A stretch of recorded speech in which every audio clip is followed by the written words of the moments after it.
সুপ্রিয় শিক্ষার্থীবৃন্দ, শ্রদ্ধেয় অভিভাবক মণ্ডলী, আর যারা এই মুহূর্তে ছেলের সামনে আছেন সকলকে স্বাগত জানিয়ে আজকের অনলাইন ক্লাস শুরু করছি। আর ছাগলনয় পাইলট বালিকা অনলাইন স্কুলের পক্ষ থেকে আমি কার্তিক চন্দ্র শিকদার, সিনিয়র শিক্ষক গণিত, সকলকে স্বাগত জানাচ্ছি। নবম দশম শ্রেণীর শিক্ষার্থীবৃন্দ, তোমাদের গণিত বই খাতা নিয়ে তোমরা প্রস্তুত হও। আর চলো আমরা নবম দশম শ্রেণীর গণিতের ষোড়শ অধ্যায় পরিমিতি নিয়ে ক্লাস শুরু করি। এসো শিক্ষার্থীবৃন্দ, আমরা প্রথমে একটা চিত্র দিয়ে কাজ শুরু করি।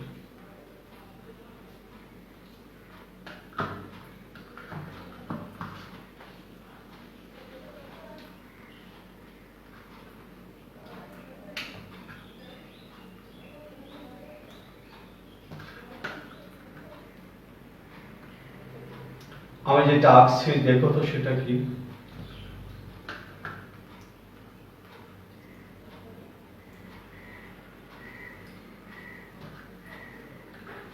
সবাই ভালো করে দেখো।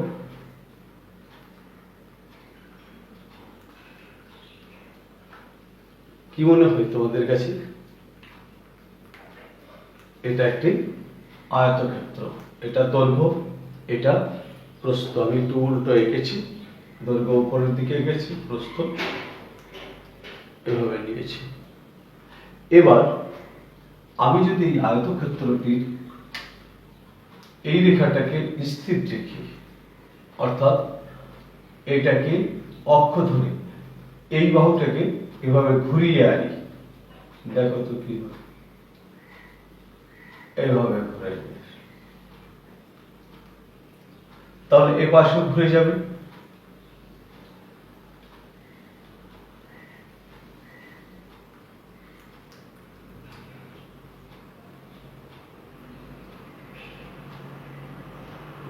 এবার এখানে যদি যোগ করে দিই,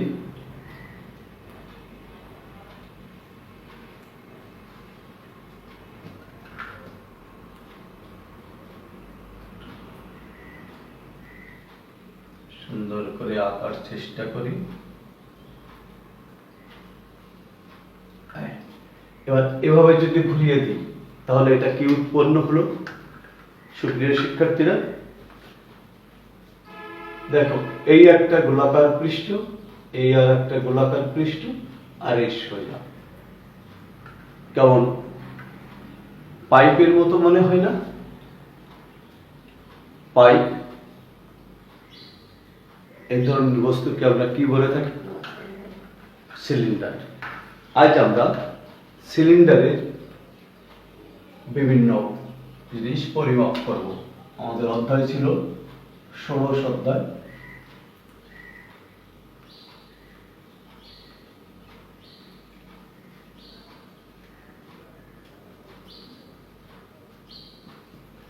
পরিমিতি।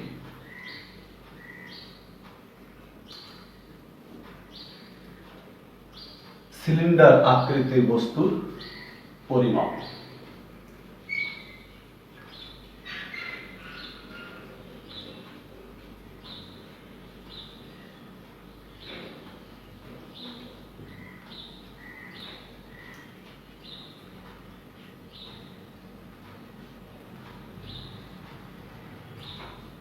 আমরা এই সিলিন্ডারের কি কি নির্ণয় করতে পারি তোমরা একটু দেখো। এই যে যে তলটা এইভাবে বাঁকিয়ে নিলাম, এটাকে আমরা কি বলবো? বক্রতল। উপরের পৃষ্ঠ নিচের পৃষ্ঠের বক্রতল যদি যোগ করি তাহলে হবে সমগ্র তলের ক্ষেত্রফল বা পৃষ্ঠতলের ক্ষেত্রফল। আর ভূমির ক্ষেত্রফলকে যদি উচ্চতা দিয়ে গুণ দেই তাহলে পাবো আয়তন। আবার পরিধিকে যদি উচ্চতা দিয়ে গুণ দেই তাহলে পাবো বক্র পৃষ্ঠের ক্ষেত্রফল। এটাকে, এই যাকে কেন্দ্র করে ঘুরেছে, একে বলা হয় অক্ষ। যে এই সিলিন্ডারটি উৎপন্ন করেছে, যে পাশ, তাকে বলা হয় সৃজক। সৃজক হলো যে সৃজন করে বা উৎপাদক। এই সৃজক বা অক্ষের দৈর্ঘ্যই হলো উচ্চতা এই সিলিন্ডারের ক্ষেত্রে। একে যদি আমরা একটু সরিয়ে নিই, তাহলে একটা জিনিস দেখতে পারবো। এই উপরের তলটা কেমন হবে বলতে পারো প্রিয় শিক্ষার্থীবৃন্দ? এটা একটা বৃত্ত, তদ্রূপ এটাও একটা বৃত্ত, আর এটা হলো একটা বক্রতল। চলো আমরা দেখি। এটা যদি বৃত্ত হয় তাহলে আমরা একটা বৃত্ত এঁকে নিতে পারি। উপরের তল এরকম একটা বৃত্ত আছে,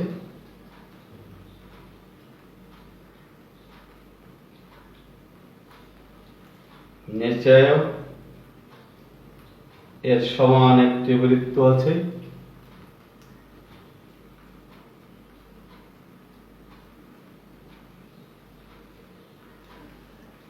এর সমান আর একটা বৃত্ত আছে, আর এটা হলো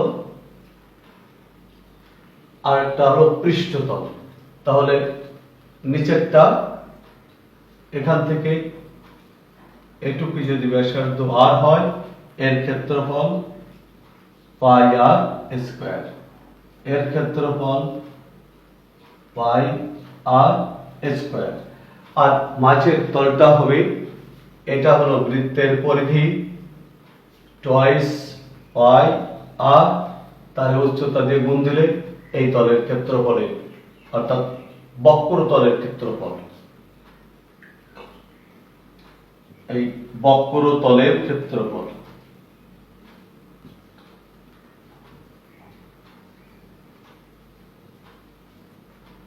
টু পাই আর ইন্টু এইচ।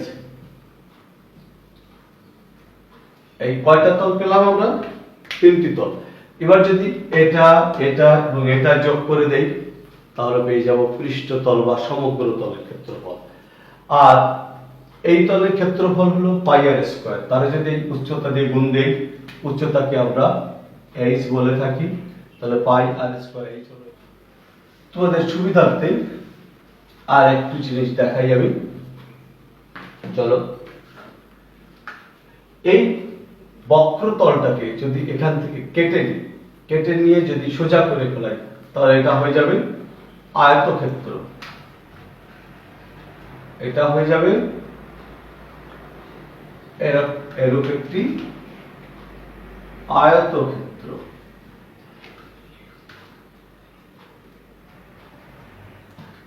যার দৈর্ঘ্য হবে,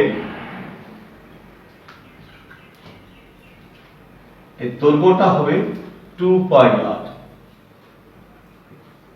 আর উচ্চতাটা হবে h। তাহলে এর ক্ষেত্রফল হবে 2 পাই আর h। এটাই কিন্তু বক্রতল, এটাই আসলে বক্রতলের ক্ষেত্রফল। কেটে নিয়ে আমরা দুপাশে দিয়ে দিলাম। তাহলে এ পর্যন্ত আমরা যা পেলাম, দেখো তোমরা, একে পেলাম বৃত্তের ক্ষেত্রফল, উপরি ভূমি বা উপরের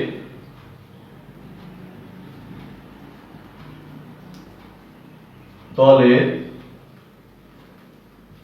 ক্ষেত্রফল সমান পাই আর স্কয়ার বর্গ একক।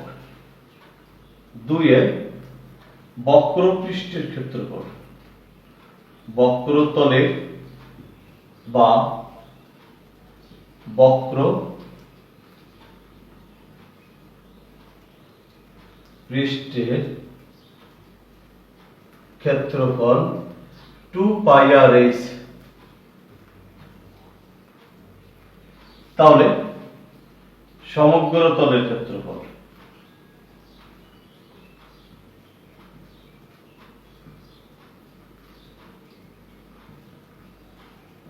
সমান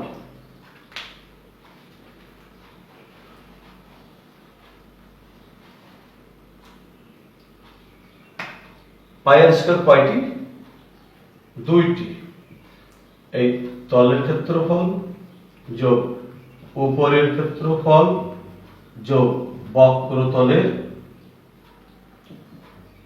ক্ষেত্রফল এত বর্গ একক। তাহলে কি এসে গেল? 2 স্কয়ার প্লাস টুয়াইস পাই আর এক্স বর্গ একক। এবার যদি টুয়াইস পাই আর কমন যায়, এখানে থাকে আর এখানে থাকে এক্স, তাহলে কি হলো 2 পাই আর ইনটু আর প্লাস এক্স। তাহলে আমরা আর একটু বাকি আছে আমাদের আয়তন। আয়তনটা নির্ণয়ের জন্য আমরা এটা একটু মুছে নিই। চলো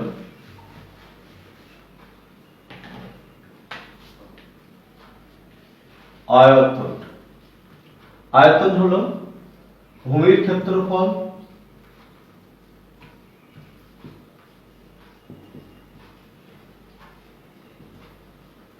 গুণ উচ্চতা। তাহলে ভূমির ক্ষেত্রফল কত পেয়েছিলাম আমরা? পাই আর স্কয়ার, আর উচ্চতা হলো এক্স। এত ঘন একক। ঘন দুটো আর একটা তিনটে, তাহলে ঘন গুণ করলে পাই আর স্কয়ার এক্স ঘন একক। এই আমরা পেয়ে গেলাম সিলিন্ডারের যত পরিমাপ আছে সব পরিমাপের সূত্র সম্পর্ক। এবার আমরা অঙ্ক করব। অঙ্ক করলে আমাদের এই সমস্যাটা সুন্দর আমরা গাণিতিক সমস্যার সমাধান করি।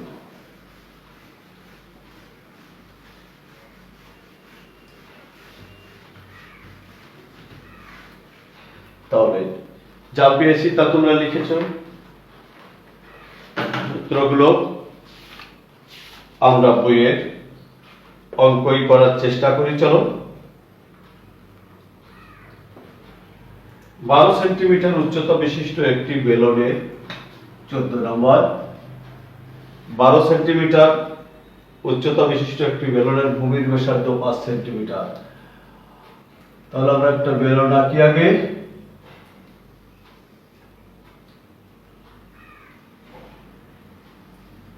এই বোঝার জন্য চিত্র আঁকলে ভালো হয়।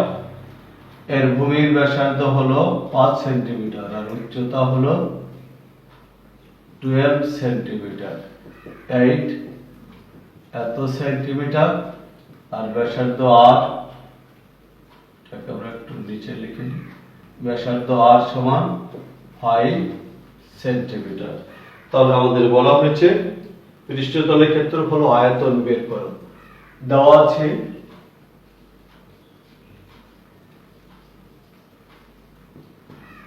বেলুনের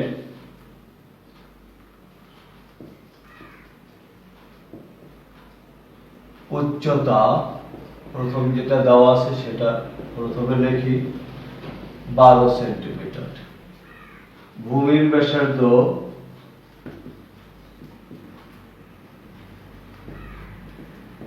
আর সমান 5 সেন্টিমিটার। তাহলে পৃষ্ঠতলের ক্ষেত্রফল, পৃষ্ঠতলের ক্ষেত্রফল আমাদের বক্র পৃষ্ঠ বলে নাই, পৃষ্ঠতলের ক্ষেত্রফল বলেছে। তোমাদের দেখো তোমরা পেয়েছো পৃষ্ঠতলের ক্ষেত্রফল টুয়াইস পাই আর ইনটু আর প্লাস এক্স বর্গ সেন্টিমিটার। তাহলে 2 into 3.1416 into 5 into 5 plus 12 বর্গ সেন্টিমিটার। এটা সেন্টিমিটার না প্লিজ, এটা বর্গ একক। এই পরেরটা হবে বর্গ সেন্টিমিটার, কারণ এখানে কোনো একক ছিল না, তাই বর্গ একক। এবার গুণ দাও, 5 দুগুণা 10, 31.416 ইন্টু 17 বর্গ সেন্টিমিটার। 12 আর 5 17, 6 17 102, 17 একে 17, 10 27, 4 17 68, 68 আর 2 70, 17 কে 17 আর 7 24, 3 17 51, 51 আর 2 53, 1 2 3 1 2 3, এত বর্গ সেন্টিমিটার আমাদের উত্তর হয়ে গেল। এবার তোমরা বাড়ির কাজ করবে, লিখে নাও সবাই।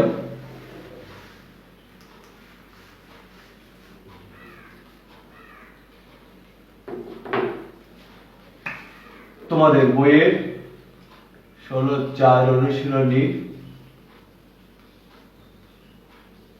আমরা করেছি 14 নম্বর, তোমরা 15 নম্বর প্রশ্নের সমাধান করবে। এটাই হলো বাড়ির কাজ। বাড়ির কাজটা করবে সবাই, করলে অন্তত এই সূত্রটা স্থায়ী হবে। ভালো থেকো, সুন্দর থেকো সকলে।